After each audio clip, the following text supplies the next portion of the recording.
Attendees are in listen-only mode.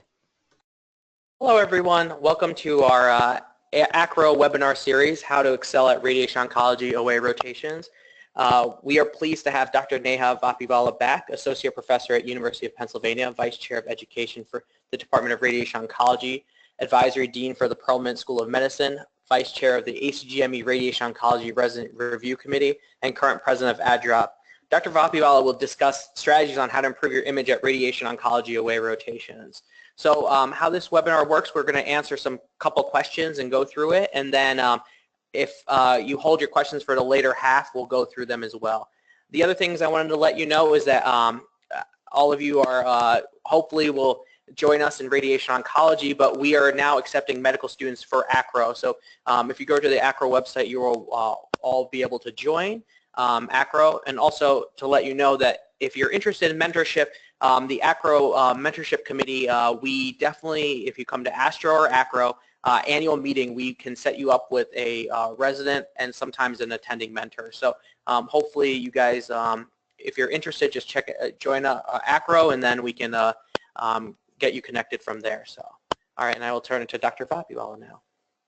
Well, thank you so much, first to Karna Thora for inviting me and for organizing, and to James Lackey, who also has been instrumental in helping to make this happen. And thank you all for calling in on this Monday afternoon/evening. I think that this is a topic that, while there was a time where maybe, away rotations in radiation oncology were not, necessarily considered a standard, at least for the past 10 years, it is increasingly apparent that performing away rotations in radiation oncology, if at all possible, within your medical school career is pretty critical to not only experiencing and understanding what the specialty is about and hopefully reaffirming your interest in it, but also, of course, maximizing your chances within the field of being known at more than your home institution, or perhaps a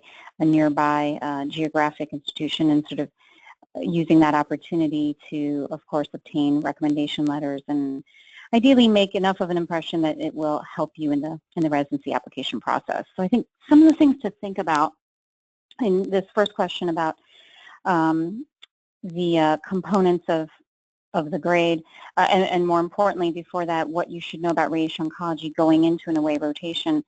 Ideally, you will have already done a radiation oncology at your home institution if you have one.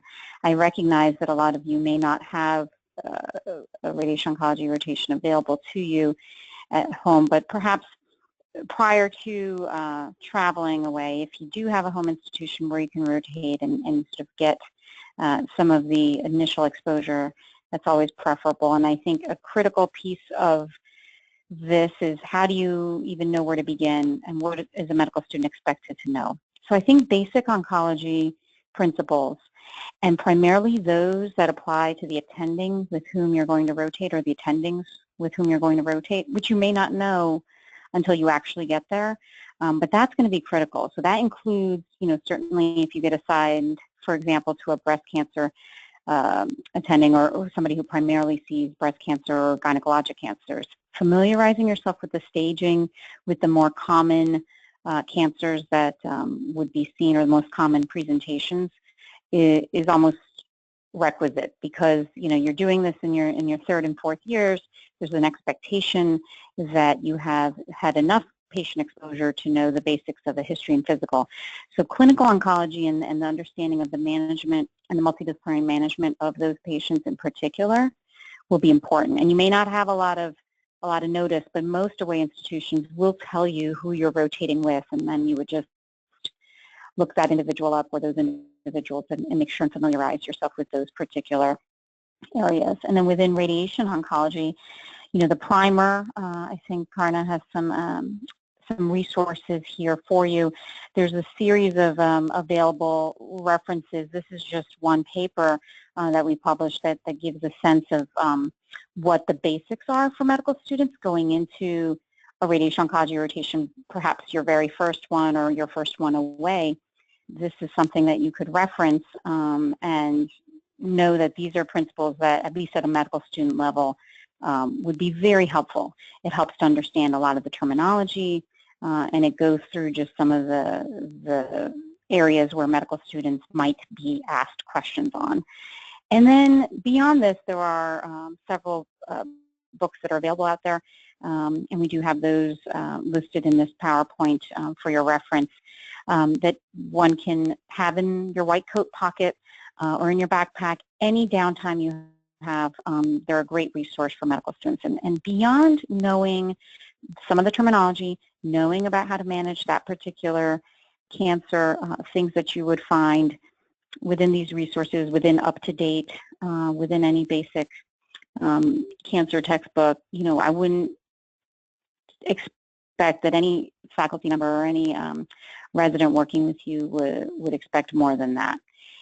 Now, bear in mind, if it's your 4th away rotation, let's just say you managed to do that many, or it's your 4th total rad-onc rotation, and they know that you've had 3 other rotations, there might be an expectation, certainly, of increasing knowledge, of course, by the time you do that. But for the most part, if you've done 2, maybe 3 rotations, again, there's a limit to what the medical student will necessarily be asked about. But I think demonstrating disease site-specific knowledge with the faculty member or members whom you're working with is critical. So hopefully that addresses that question. But again, there are multiple resources available to you. Here's another example. This is actually a group that we had worked with as well.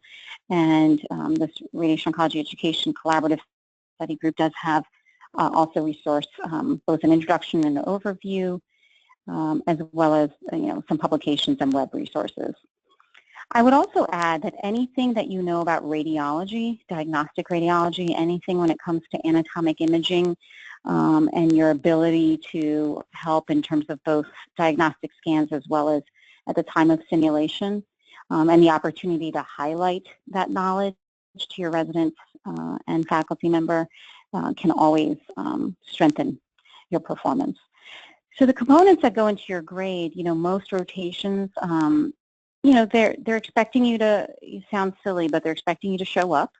So that's a critical piece to this. And show up means more than just sort of, showing up and being at the didactic conferences and in clinic and wherever it is that you're assigned to go.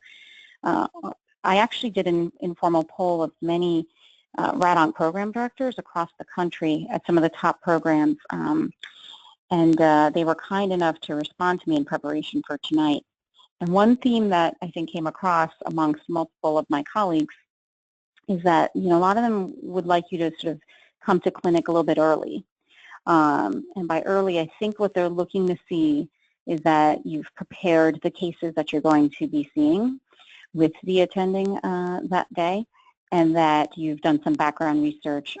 And that sort of presence, so when I say showing up for the job, I think that kind of preparedness and demonstrating that, not in an overbearing way or one where you're there when you don't need to be, but really going out of your way to be prepared for clinic really sets the stage for your grade. And of course, being engaged while you're on the rotation, that's an important piece. Your ability to answer some of the basic questions about that patient's particular disease, the staging, again, the things I just mentioned that are at a medical student level, maybe the extras of knowing your imaging, knowing your staging will go that extra mile for your grade. And then there's typically an end of rotation presentation where members of the department will attend, perhaps some that have never worked with you, but that general, that presentation and that general feeling that the audience has there can also be critical in sort of getting you to that honors level. So most elective rotations in radiation oncology don't have a breakdown. They don't have some special formula the way you're used to with your clerkships, with your sub-internship, which is much more regulated and regimented, and there are literally percentages assigned for different tasks and different competencies. There isn't that same thing here. This is a gestalt, and if you're there, if you're engaged, and again, without being sort of unnecessarily overbearing or having to be always there all the time, it's more about what's your contribution and what's your preparedness and what's your genuine level of interest and engagement in the field and in this, in the care of the patient. That sort of really sets you apart and makes the difference and makes the impression, the positive impression that gets you the best grade. So hopefully that addresses that piece of it. So again, before the rotation, ideally you would know, certainly of course, all of the logistics of your housing and of your environment and how you're going to get to and from the rotation. Those are critical components. You want to be in a situation where you're going to be well rested, where you can afford to be where you're at, where you can, it sounds silly, but you do want to be able to sort of eat well and be well so you can perform at your best. And again, as I mentioned earlier, knowing the faculty with whom you will be working and what their areas of interest are in the clinic, and as well as possibly their research interests, is going to be the type of preparedness that will sort of give you a heads up and also give you some time to potentially study up on some of those disease sites in particular. During the rotation, you will want to know, if one of your assigned folks is going to be absent or is not in the department or has, for whatever reason, change in his or her schedule, where should you go next? What should you do? Just so that you're always able to maximize your time there, but that you also demonstrate that when you're there and you all of a sudden have unexpected downtime, that you have someplace to be, someplace to go. And while it's certainly useful to read, and there might be times where there really is nothing going on and that's what you're going to do, just having the point person who's helping to organize your rotation, whether it's the course director or the resident with whom you've been paired, having somebody who just sort of gives you guidance as to what you should do during the rotation, during any periods of downtime, is really critical. And it also is going to help engage you further with faculty and staff in the department. And it may be an opportunity to work with people with whom you were not assigned, but would get the chance to observe and shadow in the clinic. And then, of course, certainly during the rotation, knowing where's a good touchdown space. It's hard enough when you're on basic clerkships at your home institution. When you're at an elective and you're in a foreign environment with people whom you don't know, knowing where to be, where it's okay to leave stuff, who the support staff are, is absolutely critical. If you want to make a positive impression on that department, it is more than one program director whom I spoke to in preparation for tonight, and myself included, will tell you that how you treat staff, and you might not even know who they are, but how you treat the staff in the department and the impression you give with those folks will get back to the important people. So, so you kind of want to, have your wits about you, know who's whom you're speaking with, and what is or isn't appropriate in the culture of that department. After the rotation, certainly, and we'll get to this in a little bit, but the contact info for the folks that whom you may ask for a recommendation letter. Ideally, you'll do that before the end of the rotation. But again, having their contact info and also the information on any paperwork or other expectations that your school has for them to document that you were there. I think these are all critical things, as well as sort of a general sense of what you could do better. What both during and after the rotation, what feedback you get as you're going, and soliciting that feedback. It's an art. You don't want to walk up to people and say, "So, how am I doing?" It's always an awkward thing because A, it's hard to bring up, and B, the person who's being put on the spot may not answer you honestly, because it's easy in that moment to just say everything's fine. But you may want to, both midway through a rotation and then at the end, phrase it in a way that sort of asks, are there areas in which I could be more helpful, or if there's anything that I'm doing or not doing that I should be or could be, please feel free to let me know. And that leaves it open to either the resident or the faculty member to sort of keep in mind that, yeah, this student is here to do whatever it takes for the team, and he or she's not asking me for feedback right in this moment, but they're letting me know that if there's something that they're not doing or should be doing or need to stop doing, for that matter, that they are open to that. And it shows that you are, as an individual, open to that critique and that feedback at any time, rather than just right there in the moment on the spot. That's general advice I actually give to all my students on any rotation. It is more likely to yield useful information rather than somebody just saying, yeah, you're doing fine, you're generally good, because they don't want to broach the subject in that moment. So hopefully that's helpful. And in terms of who to ask for a letter of recommendation and when. So as I mentioned, ideally this would be occurring towards the end of your rotation while you're there in person. Presumably there's a faculty member with whom you've either spent the majority of your time or sufficient time that that individual's observed your work. He or she's heard you present patients. They've seen you work up patients. They've seen you, and perhaps the resident working with that faculty member has spent a lot of time with you. You've done the end of rotation presentation, perhaps in the area of expertise of that faculty member. That would logically be the individual to ask. However, some institutions will have a policy that you're just going to get a sort of a modified group letter where either the residency program director or the medical rotation course director is going to assemble all of the input from a variety of folks and then create a group letter, as I said. That may be the way that they approach it, in which case, you would ask that individual. And usually these are things that are made clear along the way, but even if they're not, asking one of the residents, as you get to know them in the months that you're there, is certainly easy enough, and it should be pretty clear.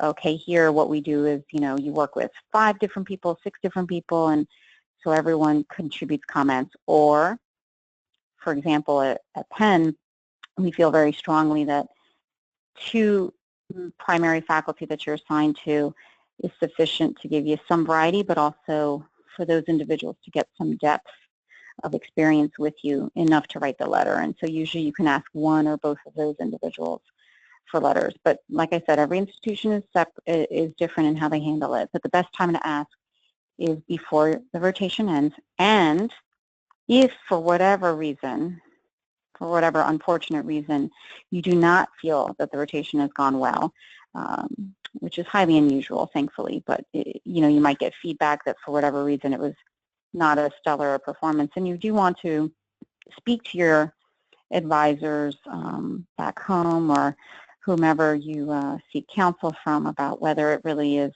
or is not a good idea to ask a letter. I mean, it sounds very sad to have to do an away rotation and not get a letter out of it, but sometimes it may be that it could hurt you more than help. Again, this is a rare thing, thankfully, in our specialty, but you do want to be cognizant of that.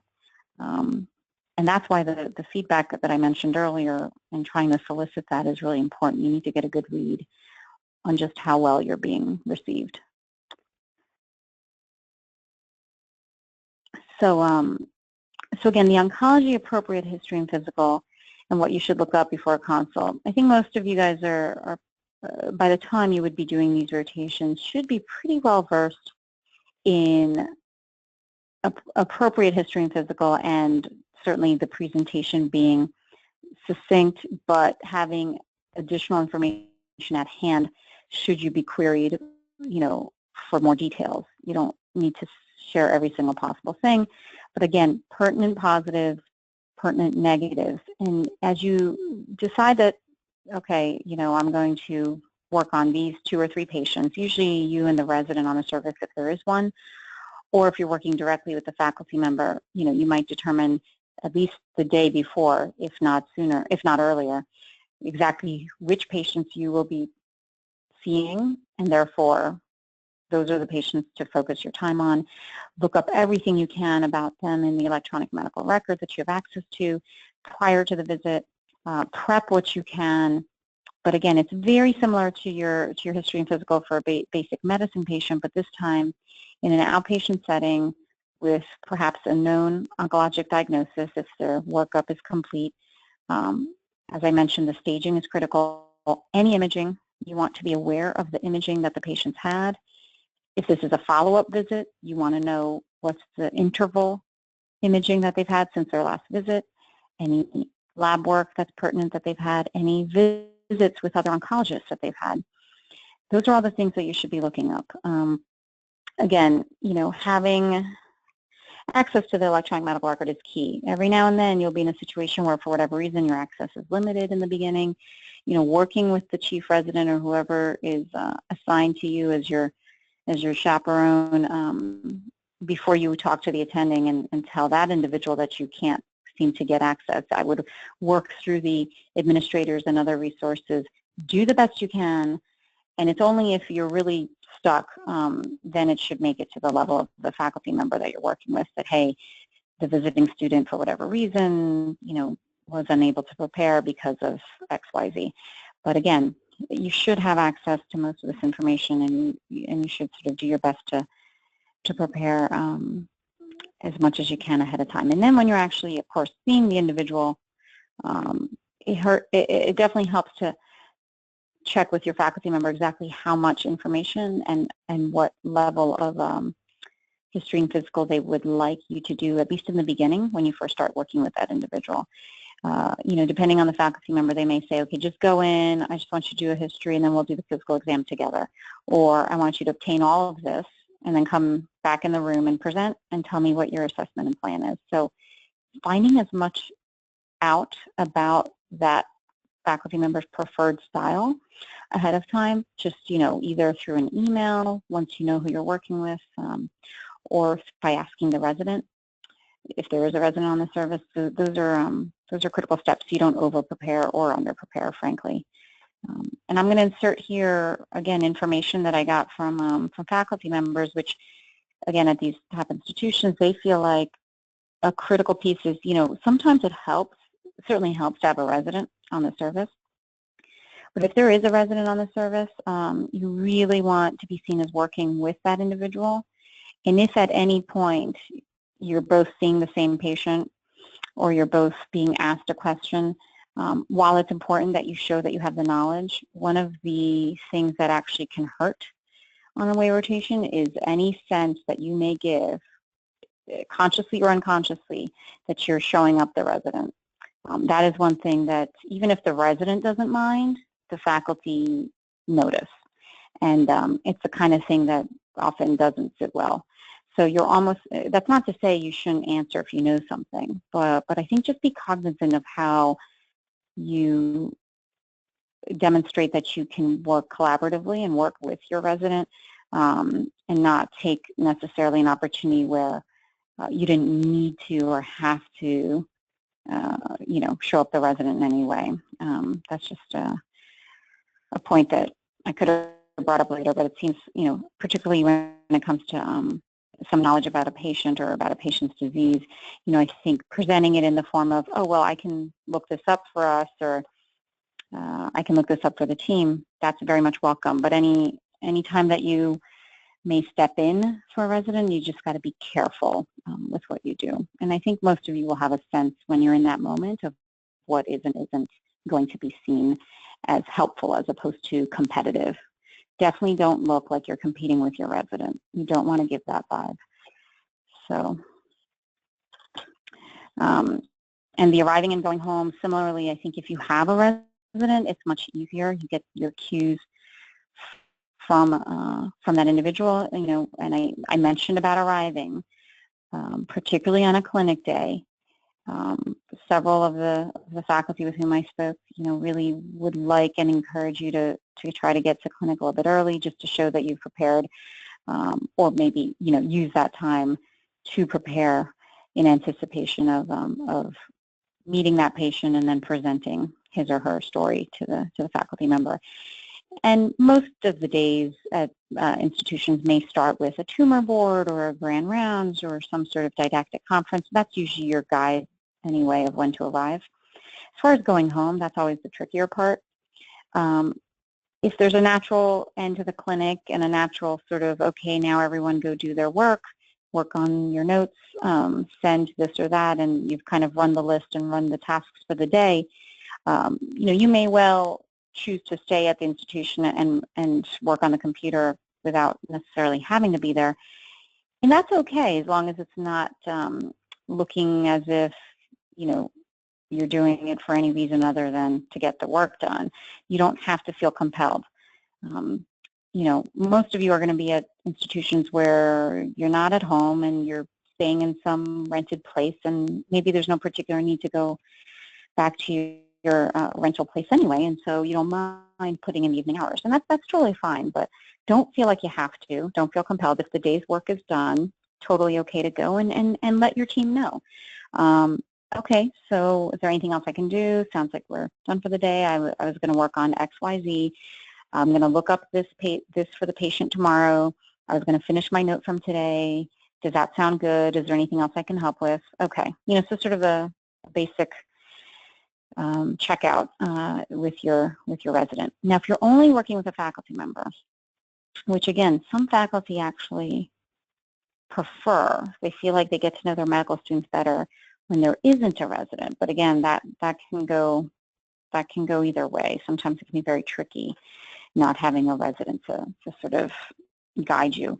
But if you are working directly with a faculty member, the resident might be off that day, or maybe there isn't one, you will want to basically get as much of a sense of that attending schedule, what you're allowed to see, what you're allowed to know as far as clinical activities. You want to communicate with him or her. Are there any meetings or tumor boards or anything going on? And you'll get the hang of it. You should get some, sort of cliff notes on what goes on in the department and what your faculty member is or isn't up to. You should have that ahead of time. But if for some reason you're working with somebody whom you haven't worked with before, or you just aren't quite sure, it is perfectly okay to ask and say, oh, I see that we're done in clinic now. Are there other activities or things that I can help with? Faculty they can be intimidating, but they're friendly. They are excited to have you there. They want to also show you, the visiting person, that they have a department that's worth visiting. So don't forget that, and don't forget that it's not your job to know every single thing and where you're supposed to be at all times, and it's perfectly reasonable to ask and to check in before you leave. And then finally, I would just say again, the administrator, the course director, whoever it is that's essentially hosting you and introducing you to the department, they can always give you a general sense based on the people you're working with of when you should expect to be free to go home. So I think we have some resources here about the basics of cancer. So certainly staging is very good to know. I'm not going to tell you guys to go memorize the staging of every cancer. Again, as I mentioned, you're going to want to focus on those disease sites of the faculty member with whom you're working and of the patients whom you'll be seeing. So having that, and these are basic resources that are also available online. And then in terms of additional online resources, the wiki for RadOnc is certainly fantastic, and has a variety of information there. I would say that if you wanted to get to the next echelon, you can sort of go to NCCN guidelines, particularly, for example, if you're going to be going to a tumor board and you'd like to sort of know ahead of time what the discussion is going to entail, something about that patient because you know that you're going to be presenting it, or tumor board or your resident's going to be presenting that patient, it doesn't hurt to have looked at the guidelines, and then you can ask more thoughtful questions of your team, such as, I believe standard adjuvant therapy is typically dose-dense chemotherapy. Is there a particular reason why this wouldn't be given in this patient or why it wasn't recommended? It just shows that extra step that you took to learn that actually that is the typical therapy and that for whatever reason your patient is or isn't getting it. So these are just, examples, and these are free resources, so you may as well avail yourself of that.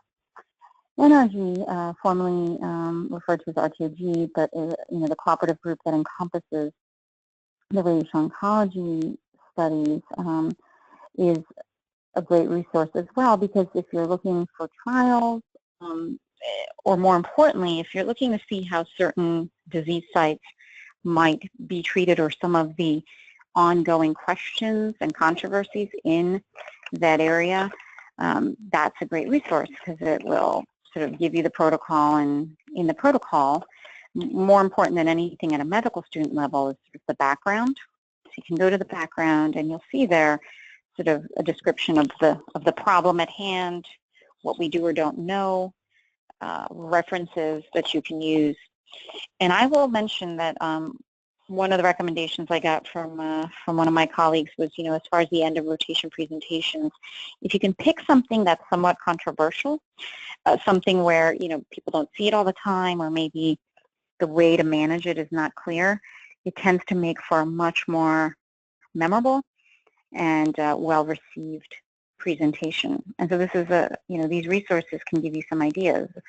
When you go to NCCN guidelines, you'll see things that are not clear as far as, this is level 1 evidence and exactly how you treat it. There will be gray areas. There'll be areas in NRG that are under study, and that might trigger you to think of some potential topics for your end of presentation talk, and you can use these resources to prepare for that as much as you can prepare for clinic, as well as preparing for clinic. So there's just some options there.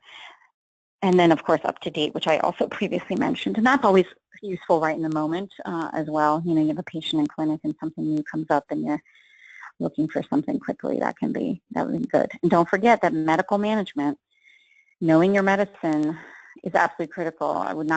Don't be surprised if faculty like myself or residents, ask you, hey, what's the latest ACE inhibitor that's preferred for patients with diabetes or renal failure. You guys are closer to medicine than we are, and so the expectation of just your basic medicine knowledge, don't be afraid to demonstrate that you have that and to offer that. It's not all cancer all the time. We take care of the patient wholly and completely, so keep that in mind.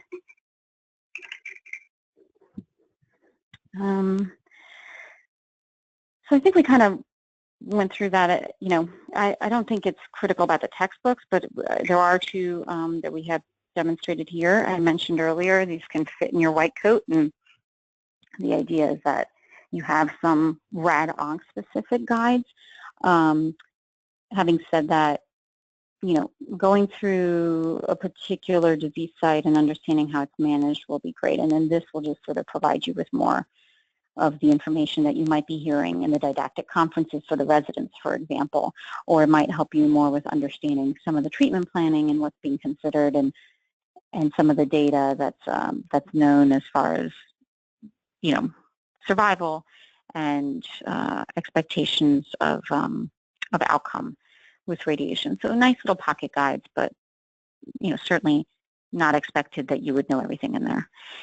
General textbooks, the typical and most popular ones, Gunderson and Tepper, and then the Perez and Brady's. These are big, bulky textbooks, but if you can get access to them online or through the institution where you're rotating, you should be able to go through these as well for your own general knowledge.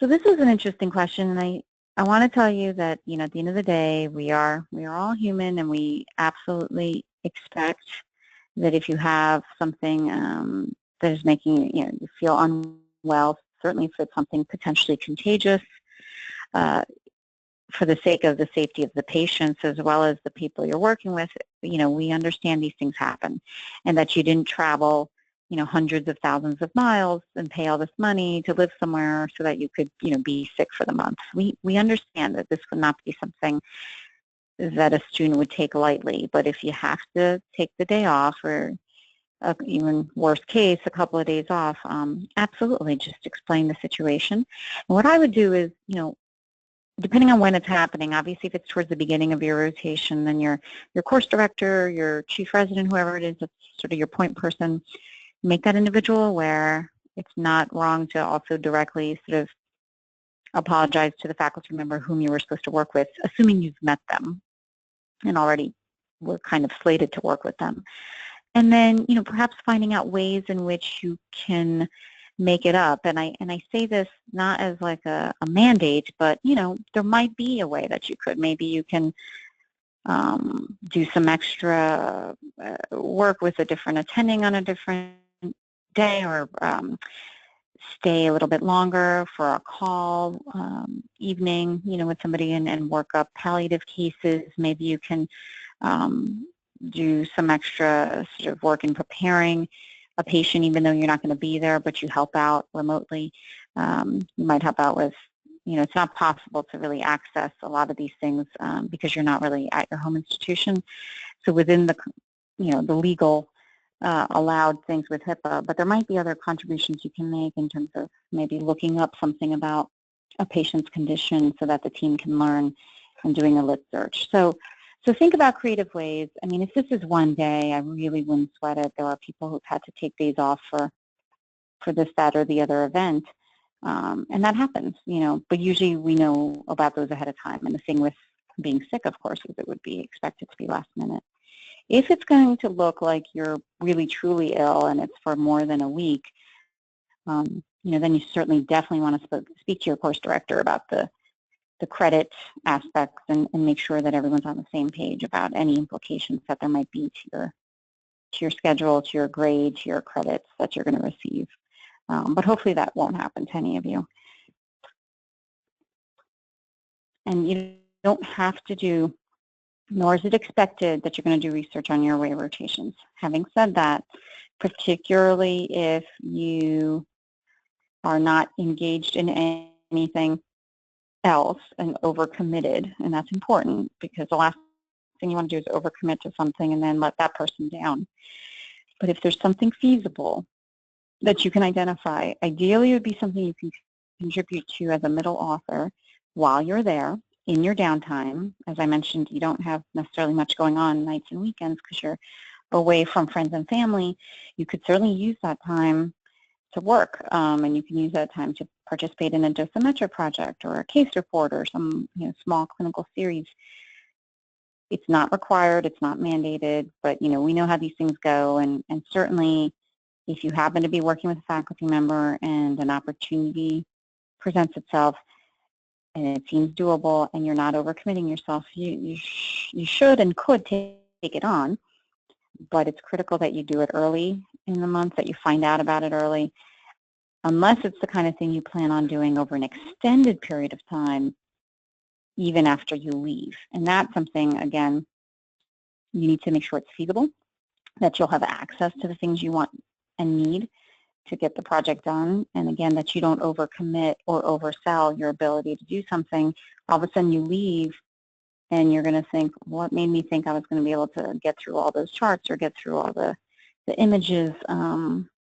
This is much more difficult than I thought, and now you have this away rotation that went well, but then the research aspect hanging over you. And then when it comes time for them to evaluate you for residency applications, whether or not that commitment came through is all of a sudden going to be the only thing they remember. So be careful and be wary, and don't overcommit.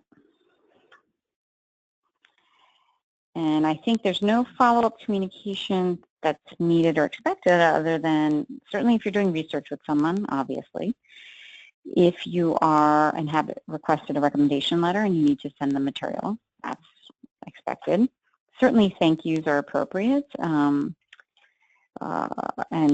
showing graciousness while you're there will go longer and further than anything you say after you leave. But those are the only circumstances I can think about.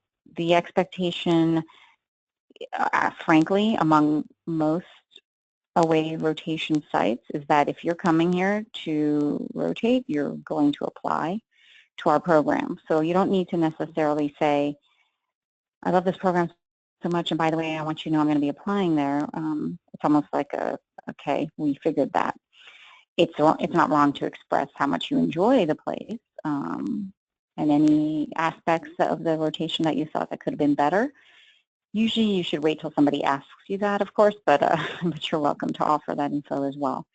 I think that's about it as far as follow-up communication that would be expected. So at this point, I guess we're going to try to open it up for any questions. I just want to, again, relay that, that some of the things that really came across in some of my informal poll is just, again, not making others look bad, being a team player, and really treating everyone with respect, even the people who you don't even know who they are. They may end up being, you know, some of the most important people in the fact that they are staff who are beloved and who are going to go and sing your praises or not if you didn't treat them well. And that can certainly be an asset or a weakness, depending on how you treat all the folks around you. And again, we recognize that it's difficult for students to make an impression because you're there for a limited period of time. A lot of faculty don't have enough time to spend with you. But just try to find situations where you can be useful, particularly in your downtime. If you're not assigned to anyone, you don't have anything going on, see if there's an attending who doesn't have a resident and see if you can help them out, even if on one case. I would guarantee that'll go far. Prepare ahead of time, definitely prepare ahead of time.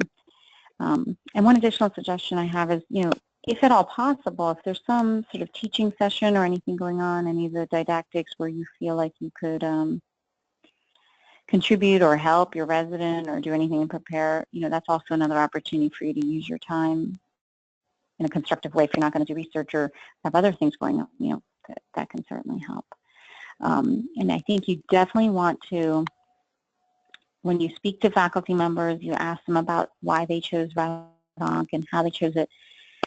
It's good to do that and be thoughtful, but definitely don't give the impression that you are unsure about your own decision and looking for some sort of validation in that person's choice to help you make up your own. For a few of the folks I spoke to, that can sometimes be a little bit of a red flag that you're there, but you're not fully committed. You know, even if you're not, try to at least show genuine interest in the clinical care of cancer patients, show empathy, be prepared for clinic, and show some sufficient interest in RadOnc to help everyone feel good about the fact that you're there. So, okay, having said that, let's see what questions people have. So I can just read the question for you. So I've heard from students from previous times that to highlight research that you've done, but what if your research is not very groundbreaking or interesting? What would you do then? Yeah, you meaning highlighting it verbally in conversation while you're there, sort of, or on your CV? No, on your end of rotation presentation. When, on end of rotation presentation, right. Yeah. You know, yes. So again, I think that if you want to do your end of rotation presentation on work you've done, you really do want it to be something valuable that that particular department would have interest in, first and foremost. Maybe it's something they don't see all the time or hear about all the time or particularly have expertise in. You definitely don't want to go to a place that is known, for example, for immunotherapy and then present some smallish work that you've done and then potentially open the door for people to ask you questions that can end up working against you. So if you are going to do anything on your own research, it either needs to be unique enough, it doesn't have to be groundbreaking, but it should be unique enough and of interest, and this is where you have to ask the residents, the chief resident, hey, has anyone ever spoken about ocular melanoma recently, because I did this small case series on that, and I just thought maybe it'd be interesting, and it might be because they don't see it, because they don't hear about it, but again, that's a very limited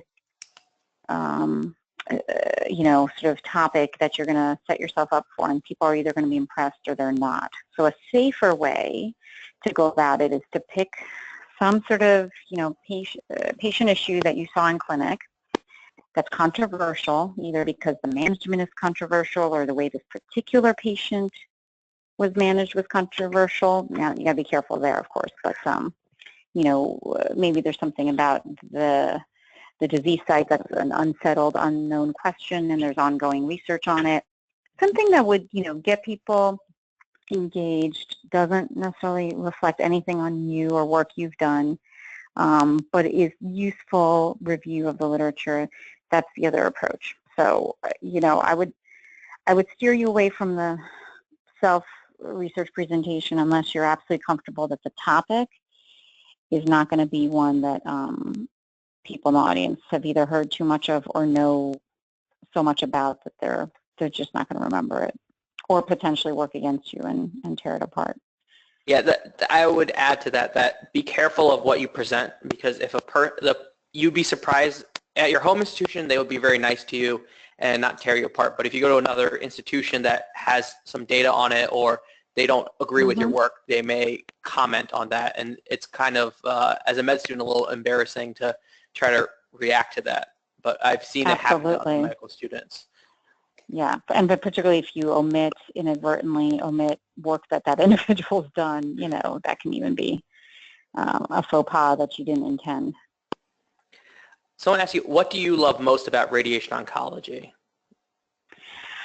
So I think what I love the most is the fact that, unfortunately, although many medical students when they first start medical school don't realize this, is that we have so much patient interaction for a specialty that historically has had a stereotype of not being, you know, as involved in patient care and more technical, and, you know, we don't typically have an inpatient service, and the oncologist is often the term used for the medical oncologist as opposed to the radiation oncologist. I really, you know, time and time again will try to do everything I can to work against that stereotype and for all of us to chip away at it one by one, because the relationships we have with our patients and the intensity of that, you know, 5 week, 6 week, whatever period of time, even if it's 2 weeks of palliative care or one fraction, quite frankly, the level of engagement you can have with these folks in this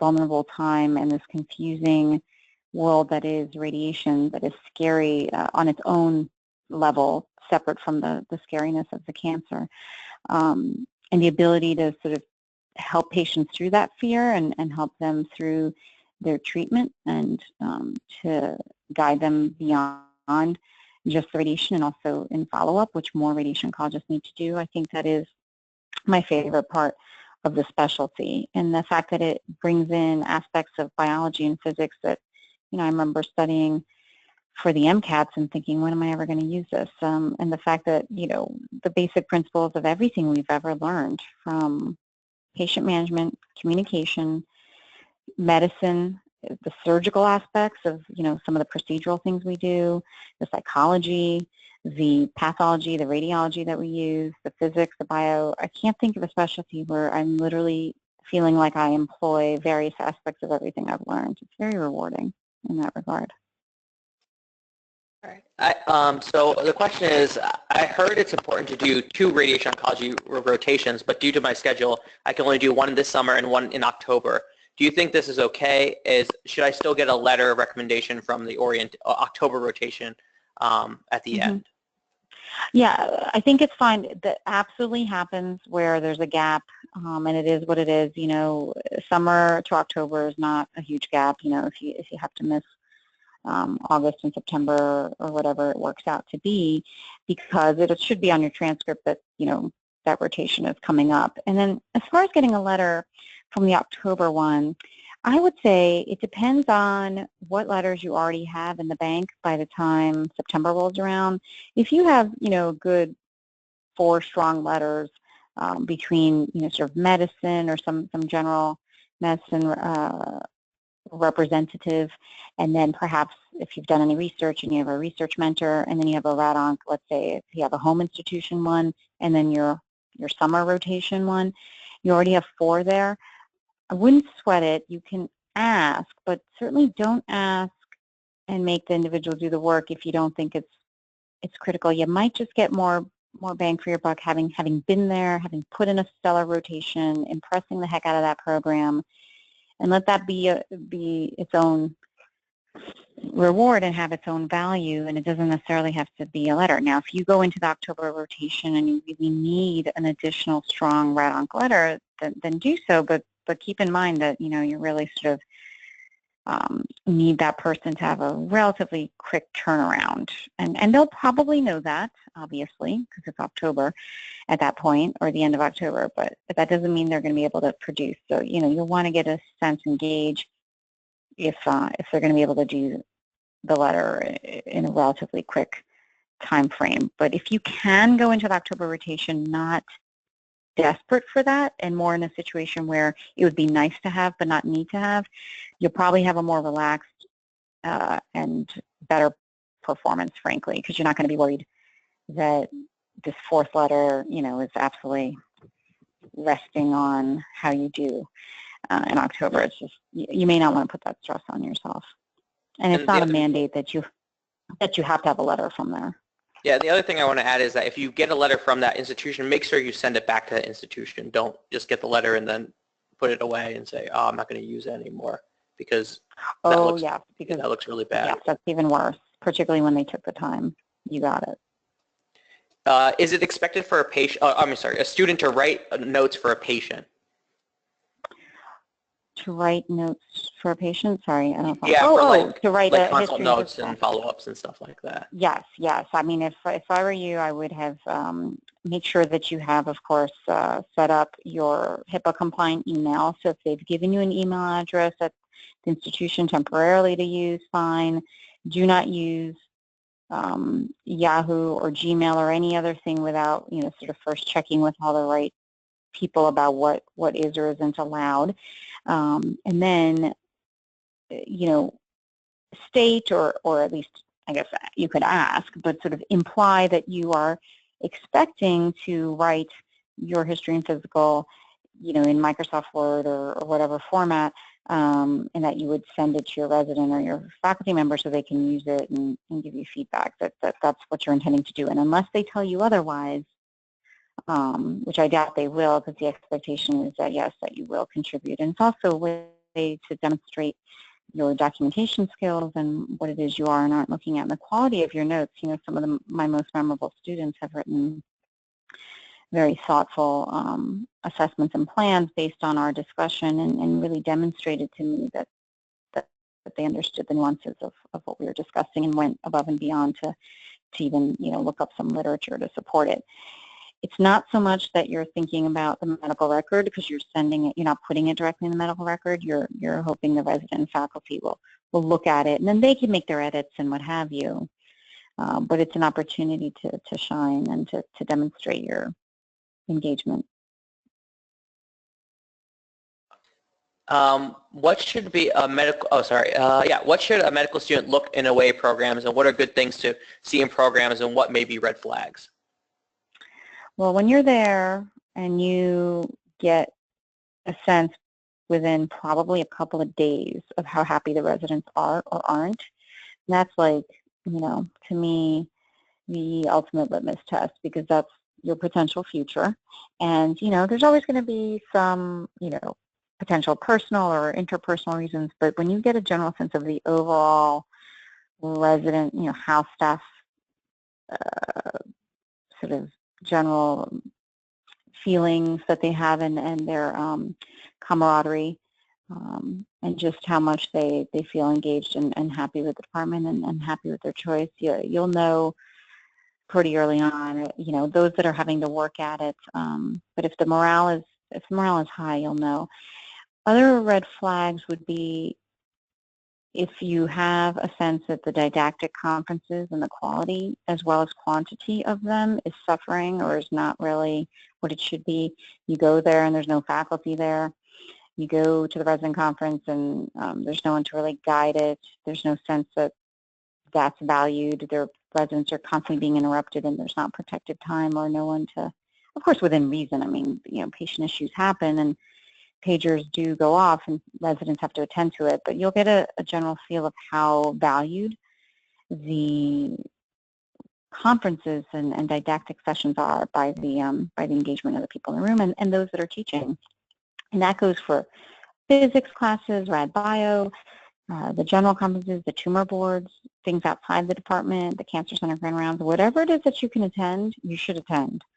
Because you need to get a flavor not just of the rad onc department, but also like what's the rad onc department's presence in the greater cancer center, in the institution. Is there a sense that rad oncs speak up at tumor board? Are they just told what to do, or are they asked what to do? And I think that is all very important, at least in my mind, to training at a quality place. what kind of advantage does doing an away rotation have an institution provide for when you apply or want to get an interview at their residency versus on the flip side of that, you know, how prevalent is it for an away rotation, doing an away rotation and not getting an interview? Yeah, so I want to tell you that it is not possible for many programs to interview every single person that does an away rotation because of the sheer numbers and the math. And, you know, again, depending on the institution, or I should say the department, how many open residency slots they have. For example, at Penn, we typically have 4 a year. Maybe we'll have, okay, you know, some years we'll have 5 slots, and we will interview typically anywhere between 32 to 36 candidates, you know, for 4 slots. And we set that number because we generally know how many interview days we're going to have and how many sessions we want to have and what's a comfortable interview day. And when we're looking at the whole pool, of course there are those that, you know, we know because maybe they're home institution or they've done the rotations there. But even if we were to take every single person that did an away rotation, we would exceed the number of interview slots we have because we get 5 to 6 away students a month for many months of the year. So it's not to discourage folks. I think it's really critical. And we have students that come and they say they had a tremendous experience and they wouldn't take that away. And I hope that's the case. We certainly want them to have that. And they derive more than just, you know, a letter and experience. I think some of them do projects. Some of them, you know, develop relationships with our faculty and our residents. But we simply cannot promise that every single person will get an interview. Now, it should certainly still help when you're talking about those kind of odds, you know, compared to somebody who's just an application and we haven't met them. But that is where it's a high risk, high reward situation, because if you do appear for an away rotation and you do well, but you don't sort of blow it out of the water, and then your sort of paper file is also not great, then you may end up, you know, not getting an interview. And it's tough to say it's not because you did an away rotation and you weren't like the top person that month or that year. It's more just sort of the full package. And you know, this is where you just want to recognize that you're not going to be able to do away rotation everywhere. And if you're not, that's not the end of the world. It doesn't mean you're not going to get an interview. And we also do take people for interviews who didn't rotate with us, even though we can't take all the ones that did.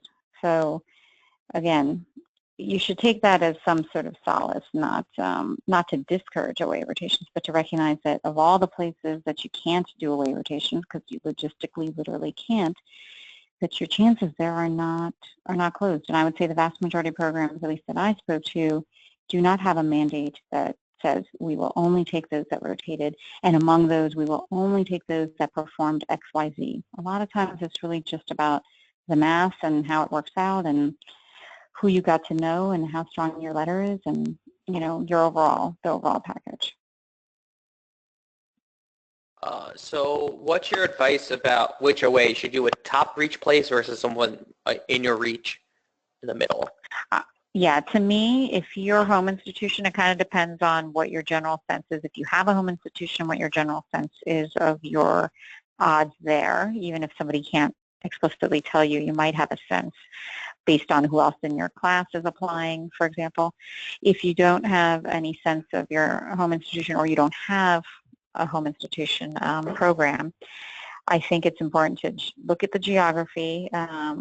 You know, at the end of the day, you're not going to highlight that as the sole reason, but, you know, you are, at the end of the day, by human nature, going to want to be in a part of the world that you want to be in. And so you might want to think about, if you have particular restrictions for whatever reason or preferences, making sure that you do away rotations at institutions in those parts of the country.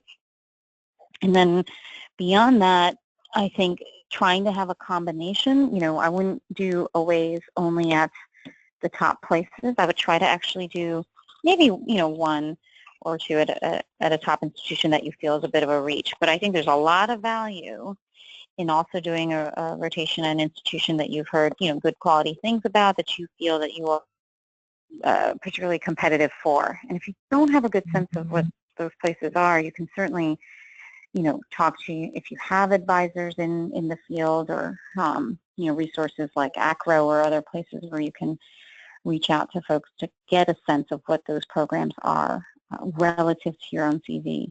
I think it's good to have a diverse portfolio in that regard.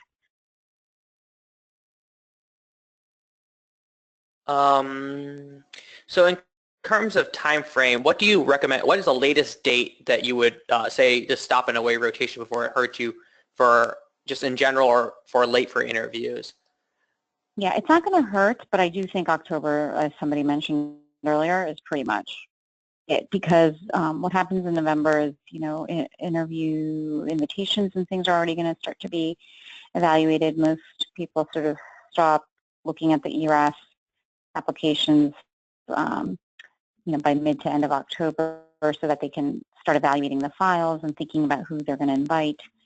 You get into Thanksgiving, you get into the winter holidays, and all of a sudden, there isn't as much sort of time or opportunity to be gathering letters and asking for letters and expecting, these additional points to your CV. So I would say October is really pretty much it.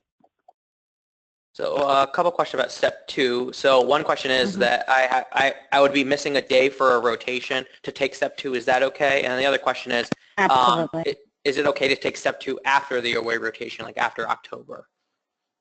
Oh yeah, so both are okay. I've had folks that have said step 2 is essentially, not required. It's not mandatory. If you have a strong step 1 score, I would not worry about it at all. But if you happen to have been signed up for whatever reason, and you have a test date, I mean, I've had people come and say, oh, I have to do my step 2 CK or this or that, and that's totally okay. You just, let folks know ahead of time. And then a question about the letter. So is it okay to ask the chair of the department for a letter if you work with them less or with another attending? And then the other question I know that we've been doing at our institution is, like, what are your thoughts about getting your letter co-signed by someone who's more recognizable if you have one person write and then get it co-signed? Yeah, so I would be very careful about asking a chair for a letter unless you really truly had enough interaction with that individual to warrant it.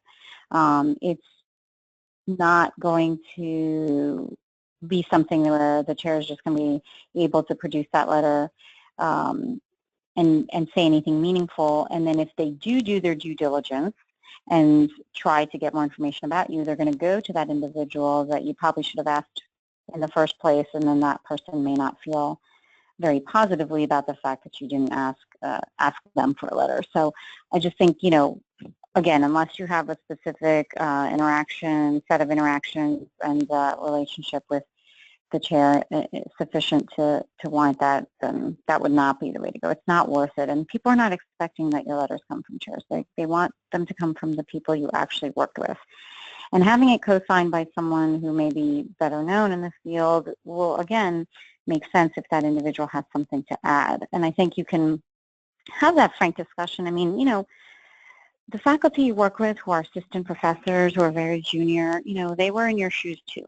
They understand. And if you have a good enough relationship with that individual over the 4 weeks that you're there, you can say to them, hey, it'd be great to have a letter. Do you think that I should also ask so-and-so? And again, so-and-so, whoever it is that's more senior, it needs to be a name that makes sense. You can't just pull out, the most senior person in the department and expect that all of a sudden that individual to co-sign. But say you worked with someone for half a day or a day, and they happen to be well known in the field, and that's the individual you have in mind, you may want to ask and see if it's appropriate. And again, sometimes your course director, chief resident, residents can guide you in that regard.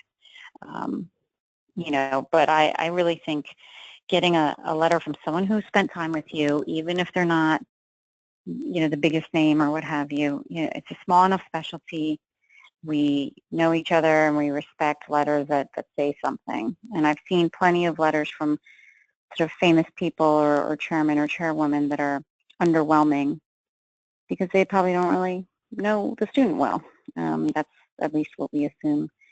So, and I'm so sorry, I do have to go. So I know there might be additional questions, but is it possible if we can, Yeah, I'm so not sure what other options we have. Yeah. We can compile the questions and then we'll send an email out to everyone who attended just with the answers and collect it that way. So if you have any additional questions, you can email James with the questions and we'll compile everything and send an email out. But again, Dr. Vapiwala, thank you for your time. We do appreciate it. You're welcome. And hopefully everyone enjoyed our webinar. And again, if you have any other questions, just let us know and we can try to we'll collect everything and go from there. So thank you again. Sounds good. Yes, I just want to thank everyone and tell you all, listen, the fact that you're interested in radiation oncology is very exciting to me. I hope that you do pursue your dreams in this specialty and don't be discouraged about what you may or may not hear in terms of the competitiveness. There are a lot of programs out there, and if this is really truly your calling, I think there are ways to position yourself well for entering the field. Just, ask all the questions you can, get as much advice and support as you can from those around you, including medical oncologists and surgical oncologists, and I wish you all the best. Have a good night, everyone. Take care.